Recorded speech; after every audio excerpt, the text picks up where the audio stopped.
بسم اللہ الرحمن الرحیم۔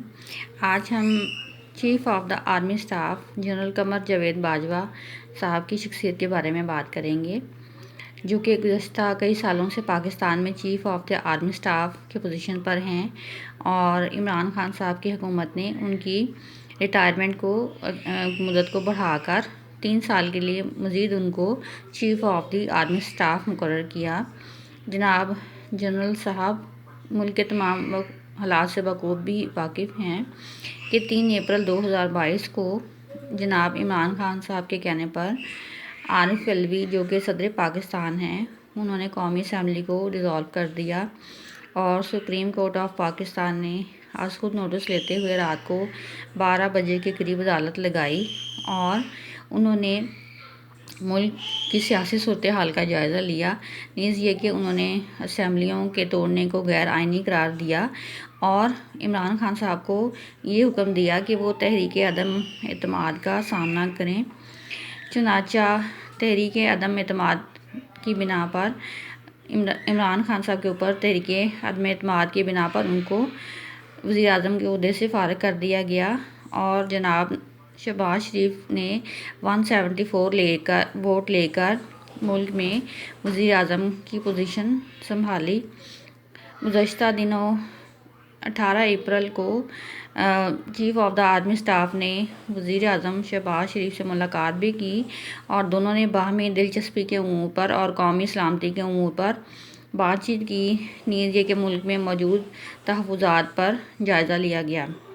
میں اب تک علم سیاست کے موضوع پر مختلف لیکچرز دے چکی ہوں، اور میں علم سیاست کے موضوع پر عبور رکھتی ہوں، چنانچہ میں قوم کی ایک بیٹی ہونے کے ناطے سے اپنے خیالات کا اظہار کرتی رہتی ہوں۔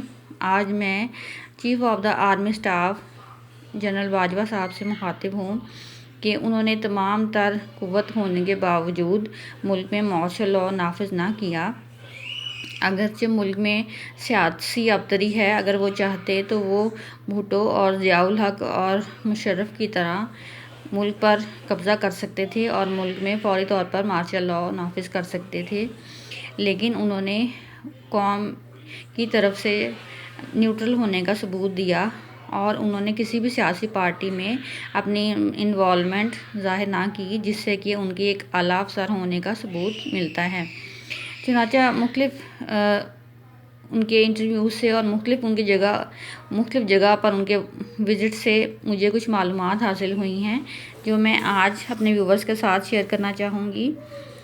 کہ ایک خط کا ذکر ہے کہ جو عمران خان صاحب نے ایک خط تمام قوم کے سامنے پیش کیا ہے کہ مجھے امریکہ کی طرف سے یہ دھمکی امیز خط ملا ہے، اور نیز یہ کہ عمران خان صاحب نے یہ بھی کہا ہے کہ ایک سازش کے تحت پاکستان میں نئی حکومت لائی گئی ہے، جبکہ پچھلے دنوں شہباز شریف کی حکومت نے حلف اٹھایا، کابینہ نے حلف اٹھایا، تو فواد چودھری نے یہ کہا تھا کہ 36 میں سے 26 اراکین ایسے ہیں جو کہ ضمانت پر رہا ہوئے ہیں، اور اگر عدالت منصفانہ فیصلہ کرتی تو شہباز شریف آج عدالت میں ہوتے۔ چنانچہ جب شاہ محمود قریشی سے پوچھا گیا اس خط کے بارے میں، تو انہوں نے یہ کہا کہ یہ تو ڈیپینڈ کرتا ہے کہ عدالت تو کچھ بھی طلب کر سکتی ہے، اور عدالت میں اگر ان کو دیکھنا چاہیں گے تو ہم ان کے سامنے خط کو پیش کر دیں گے۔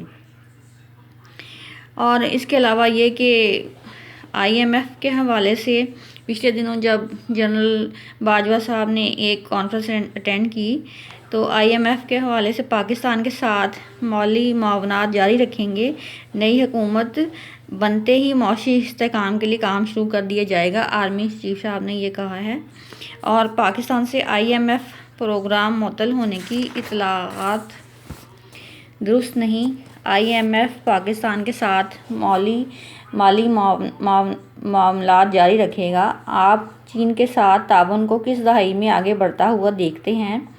جب آرمی چیف صاحب نے یہ بھی کہا کہ ہم کیمپ کی سیاست نہیں ڈھونڈ رہے کہ اس کیمپ کے اس پار ہیں یا اس پار ہیں، ہمارے امریکہ کے ساتھ تاریخی طور پر بہترین تعلقات رہے، ہمارے پاس جو ابھی اچھی فوج ہے وہ زیادہ تر امریکہ نے بنا رکھی ہے اور اسے تربیت بھی دی ہے۔ ہمارے پاس سب سے بہترین فوجی ساز و سامان ہے اور وہ امریکی ہے۔ امریکہ اور مغربی دوستوں کے ساتھ اب بھی ہمارا گہرا تعاون برقرار ہے اور 1 ماہ پہلے امریکہ ہماری فوجوں کے ساتھ بڑی فوجی مشقوں کے لیے موجود تھا۔ یہ انہوں نے کچھ تمہید باندھی تھی۔ اس کے بعد ایک امریکی صحافی نے جب chief of the army staff سے 4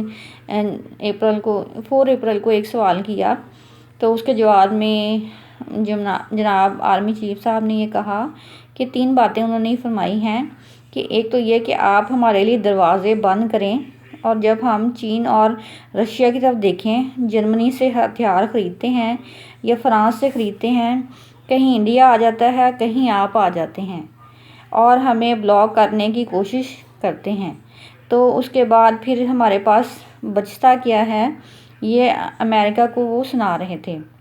اس کے بعد مزید chief of the army staff general Pervez Bajwa صاحب نے کہا کہ چین بلا شبہ ہمارا ایک اہم پڑوسی ملک ہے، اس نے کئی لحاظ سے ہماری مدد کی۔ چین کے ساتھ ہمارا فوجی تعاون بڑھ رہا ہے کیونکہ ہمیں مغرب کی طرف سے فوجی ساز و سامان فراہم کرنے سے انکار کیا گیا۔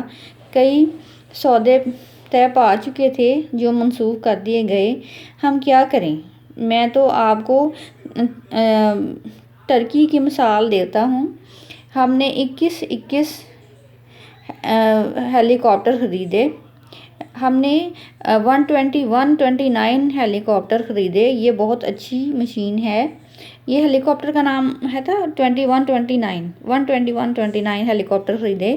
یہ ایک بہت اچھی مشین ہے۔ معاہدے پر دستخط ہوئے جن میں ایک دفاعی ہتھیار تھا یا گن شپ ہے، لیکن اس کا انجن امریکی ساخت کا ہے، اس لیے امریکہ نے اسے تیسرے فریق کی منظوری سے دینے سے انکار کر دیا۔ تو ہم کیا کریں؟ یا تو ہم انتظار کریں یا کسی اور کے پاس چلے جائیں، یا روس جائیں یا چین جائیں۔ ہم توازن برقرار رکھنے کو ترجیح دیں گے۔ اس طرح ہم کچھ اور آبدوزوں کی تلاش میں نکلے تھے جن کے انجن جرمنی نے دینے تھے۔ سب کچھ تیار تھا۔ جب آبدوزیں دینی تھیں تو جرمنیوں نے ہمیں انجن دینے سے انکار کر دیا۔ فرانس نے یقیناً جلدی پر تیل کا کام کیا کیونکہ بھارت ایک بڑا خریدار ہے۔ واضح طور پر کہہ رہے تھے کہ توازن برقرار رکھنا آپ کی ذمہ داری ہے، ہماری نہیں۔ آپ اپنی پالیسیوں کا جائزہ لیں، اور یہ وہ امریکہ کو کہہ رہے تھے۔ چنانچہ ایک جگہ پہ اور 18 اپریل کو آرمی چیف صاحب نے وزٹ کیا اور انہوں نے یہ فرمایا کہ فوج اور عوام کے درمیان خلیج پیدا کرنے کی کوئی بھی کوشش برداشت نہیں کریں گے۔ واضح اور دو ٹوک پیغام۔ لاہور گیریزن کا دورہ۔ CMH لاہور میں میجر حارث کی عیادت کی۔ ملزمان گرفتار ہو چکے۔ قانون کے مطابق فیصلہ ہوگا۔ ریٹائرڈ فوجیوں سے ملاقات۔ غلط معلومات اور پروپیگنڈے سے ریاست میں یکجہتی کو خطرات لاحق ہو رہی ہیں۔ سلامتی قیاس رائیاں اور افواہوں کا مؤثر مقابلہ کرنے کے لیے ہر وقت رد عمل کی ضرورت ہے۔ فوج اپنی طاقت عوام سے لیتی ہے۔ دشمن طویل عرصے سے انتشار پیدا کرنے کے لیے سرگرم عمل ہے۔ دشمن قوتوں کو کسی صورت کامیاب نہیں ہونے دیں گے۔ چنانچہ یہ تھوڑی سی تمہید میں نے جناب آرمی چیف کے حوالے سے باندھی تھی۔ جناب آرمی چیف بے شک بہت اچھے فرائض سر انجام دے رہے ہیں۔ میں ایک اعلیٰ تعلیم یافتہ خاتون ہوں اور میں گزشتہ کئی سالوں سے علم سیاسیات کا مطالعہ کر رہی ہوں۔ چنانچہ گزشتہ جتنے بھی صدور گزرے، وزیر اعظم گزرے، وزیر اعلیٰ گزرے، سب کی حالات زندگی کا میں نے مطالعہ کیا ہے، اور سب میں سے بہترین میں نے جنرل پرویز باجوہ صاحب کو ہی پایا ہے، جنہوں نے کہ تمام تر قوت اور صلاحیت ہونے کے باوجود موجودہ سیاسی حالات میں، جبکہ آج 20 اپریل 2022 ہے، انہوں نے کسی بھی سیاسی جماعت کا ساتھ نہیں دیا، بلکہ وہ فوج کو لے کر تنہا کھڑے ہیں اور انہوں نے ملک میں مارشل لاء نہیں لگایا۔ میں جنرل صاحب سے ایک ذاتی تجربہ بیان کرنا چاہوں گی۔ کہ جب میں دوم کلاس میں تھی تو ہمارے اسکول کی سلیبس میں ایک اردو کی کتاب تھی، اس میں ایک کہانی تھی کہ اللہ میاں کو خط۔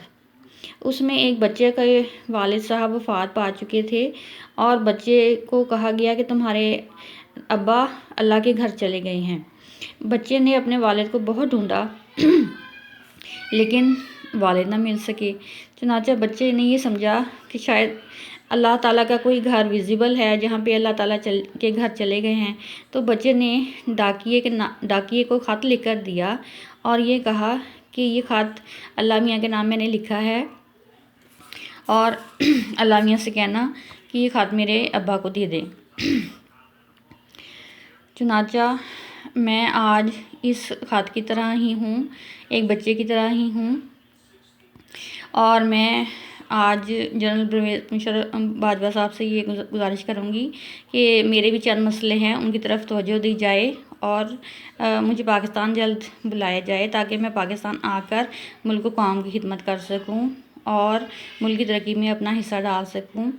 میرے والد صاحب ایک سرکاری آفیسر تھے جنہوں نے کہ ملک کو 30 سال دیے اور وہ ایک اعلیٰ سرکاری عہدے پر فائز تھے۔ چند دن قبل ان کی وفات ہو چکی ہے۔ چنانچہ میں اب ملک پاکستان آ کر ایک بچوں کی تعلیم کے سلسلے میں ایک اسکول کھولنا چاہتی ہوں، نیز فوجیوں کے ادارے میں اپنی رہائش رکھنا چاہتی ہوں اور ملک قوم کی خدمت کے لیے سرگرم عمل رہنا چاہتی ہوں۔ موجودہ حالات میں خواتین کا بہت دخل ہے کہ وہ بھی ملک کی ترقی میں حصہ لے سکیں اور مردوں کے شانہ بشانہ کام کریں۔ نیز یہ کہ ملک کو اس سیاسی ابہام سے نکالنے کے لیے جنرل باجوہ صاحب کا کردار نہایت اہم ہے اور میں ان کو خراج تحسین پیش کرتی ہوں اور آنے والے وقت کے لیے میں دعا کرتی ہوں کہ اللہ تعالیٰ ملک کو خانہ جنگی سے بچائے اور ملک میں امن و امان ہو۔ شکریہ۔ وآخر دعوانا ان الحمدللہ رب العالمین۔